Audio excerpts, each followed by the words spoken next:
As the Manipur crisis enters the 6th month, we revisit Churachandpur, the epicenter of the ethnic divide between the majority Meitei and the minority Kuki tribal communities.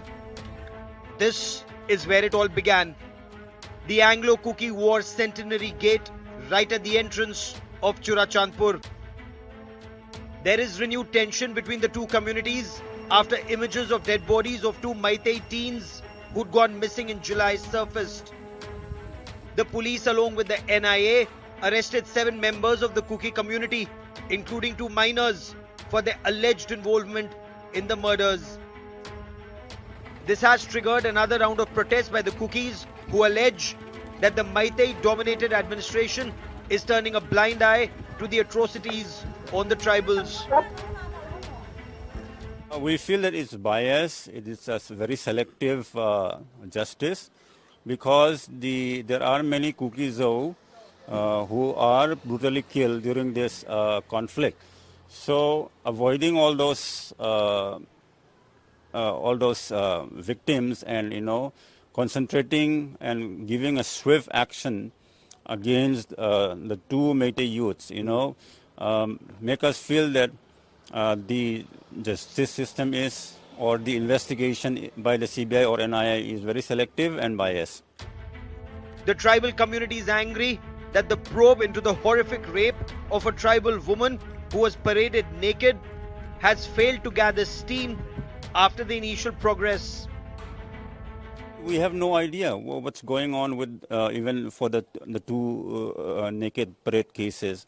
It has been viral all over the world, and we do not hear anything from this case anymore. There are scores of families which has lost their loved ones, and they're seeking a sense of closure.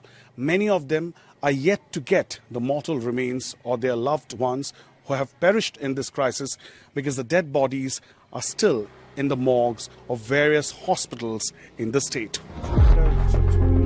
Chinhoiting Gangte is still to come to terms with the loss of her family. The crisis has snatched her mother and her brother, lynched in broad daylight by a bloodthirsty mob in May, soon after that conflict began. Her mother was a high-ranking Manipur government officer in Imphal. Her brother had just got married and has left behind a young widow. Their bodies are lying at a government hospital in Imphal for over 5 months now. We spoke with the Honorable Home Minister Amit Shah.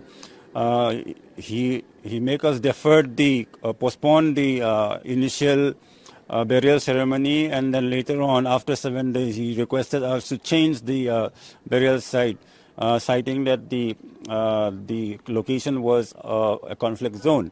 In fact, I would like to add here that the entire Manipur state is a conflict zone. So wherever you go, it's all a conflict zone.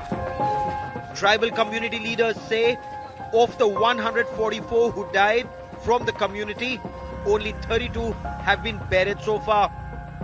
The remaining are lying in various hospital morgues across the state. Now we want the mortal remains of my mother and my brother to be brought to our hometown, because they deserve a decent burial ceremony, not just the mortal remains of our family, but also the innocent lives lost. We need that first, and also we need the government to step in swiftly start the investigations so that justice can be brought. And so we will get a sense of closure, because right now it's been 5 months. We don't even know how to grieve. We don't know how to move on, because we haven't seen their dead bodies yet. With no end in sight to the conflict as yet, the families of the victims seek closure. The first step perhaps could be to hand over the mortal remains to the families grieving their loss. They're all still seeking justice. But till then, at least they demand that the bodies be handed over to them. With Indrajit Kundu in Churachandpur, Manipur, Bureau Report, India Today.